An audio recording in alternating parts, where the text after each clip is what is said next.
Hey guys, it's Sherry here, and excuse how I look right now. I haven't got to do my labor and delivery story. I did it in the beginning and I couldn't upload it because YouTube was acting up and all I have is my phone. But I'm gonna do it now. It's kind of all a blur to me now, which kind of is a bummer, but I'm gonna try to start off slow. So, Aspen was born March 5th, 2016, weighing in at 5 pounds 6 ounces, 18 inches long. She was low birth weight, and I ended up having a C-section with her. I'm 17 years old, if you guys wanted to know. And so let's begin with the day my water broke. So I woke up about maybe 6 o'clock in the morning. I had 2 strong cramping contractions. It felt like fire burning in my front area. So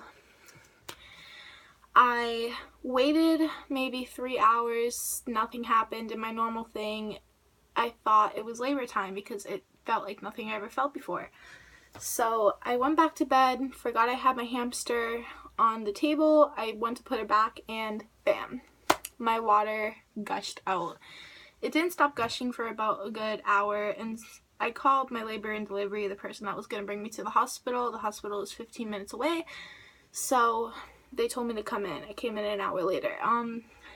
And by then I wasn't really having contractions, maybe 1 or 2 on the drive there. And nothing was really happening other than my water breaking. Now, my water broke prematurely. I had a premature rupture of membranes because my placenta stopped working. My placenta stopped giving her oxygen and she was not growing, and my doctors told me she would have been a stillborn if my water did not break. Now, I didn't feel it for the few days before that much, but I didn't think anything of it because I called labor and delivery. They told me that usually they just don't move because they don't have a lot of room in there. Now, starting off, when I went into the hospital, they checked her vitals, everything was good. They checked my contractions, nothing was really going on. And they checked to see if my water did break, and it did, so they sent me into the delivery room. Now, I got to the delivery room about maybe 10 o'clock in the morning, 10:30, 11 maybe, the latest. So when I got there, they checked me. I was at a 0 centimeters dilated and maybe 10% effaced. So what they did was they gave me a pill to dissolve in my cheeks to try to efface me any more than I was already. So they checked me 3 hours later. I was 70% effaced and 1 centimeter dilated. So I wasn't really contracting at all by myself, maybe 10-minute apart contractions, which were not doing anything. They were not strong. So by then, they waited about 2 more hours and nothing was happening. They checked me again. I was still at a 1, 80% effaced. So what they did was they asked me if I wanted to go on Pitocin. I thought it was a little early, but I figured let's try it out just to see because my contractions were not starting on their own because my water broke prematurely. Now, as I started, her heart rate went down a little bit, but not too bad, but I went up to a 16. When I woke up, my Pitocin level was at a 16, and her heart rate, they woke me up and told me to get on my side really quick. That didn't work. They put oxygen on me, made me get on my hands and knees. That didn't work.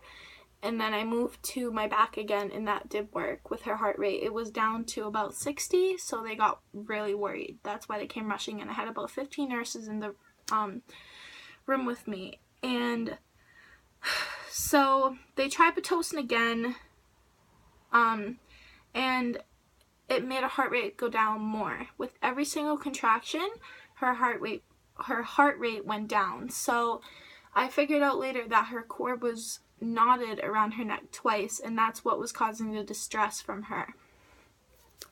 Now, let's fast forward to 5 hours later. After that, I was only at 3 centimeters dilated, and I was on Pitocin over and over, and they had to keep stopping it because her heart rate kept going down. She was in fetal distress. She wasn't moving, and it was just scaring me at this point. I really wanted a vaginal delivery. I really wanted to experience it, but in my head, I knew I had a feeling that I was going to have a cesarean section.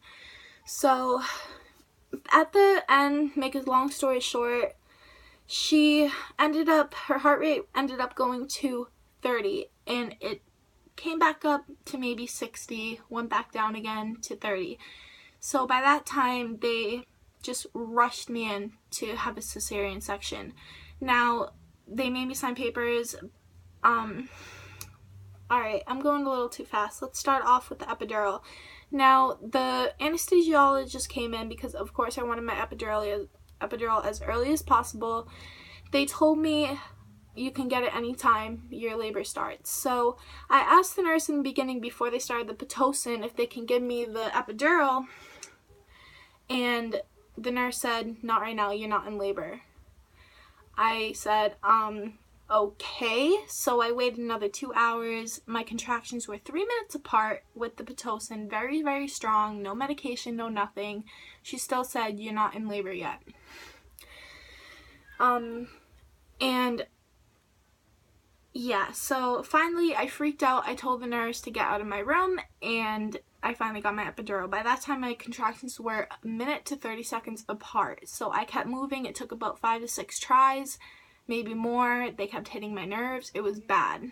I broke the bedside of the bed because I was like hanging onto it so much, and it was a sterile procedure, so I couldn't have anybody in the room to hold my hand, and the nurse didn't want to.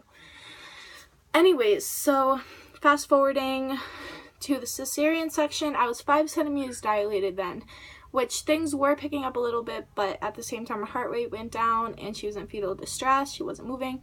So that happened. I'm trying to go fast because it's a certain number of time on my phone before YouTube doesn't upload.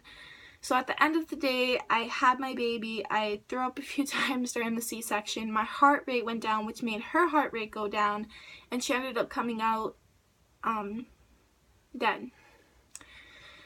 And I kept asking, why is my baby crying? Why isn't my baby crying? My grandmother was with me at the side of the operation table, and I was just kind of out of it, passing out, sleeping on the table, and finally I heard a little whine come from her. Now, she was in withdrawal from my Zoloft that I was taking because I had really bad depression. I needed to keep myself safe in order to keep my child safe. So she was in withdrawal for a few days after. She was very tiny. She was low birth weight because my placenta was not working correctly to grow her in there. And that's where my water broke. So lucky my water broke. Like I said, she would have been a stillborn. Anyway, so fast forward, she is 4 months. She turned 4 months on the 5th. Today's the 7th or 8th of July. So yeah, I will be uploading other videos. I'm sorry this came so late, and I'm sorry this is so quick. It's just I have a certain amount of my time, and I'm trying not to be doing that. Okay, so Aspen Serenity is finally here, and yeah. Thank you guys.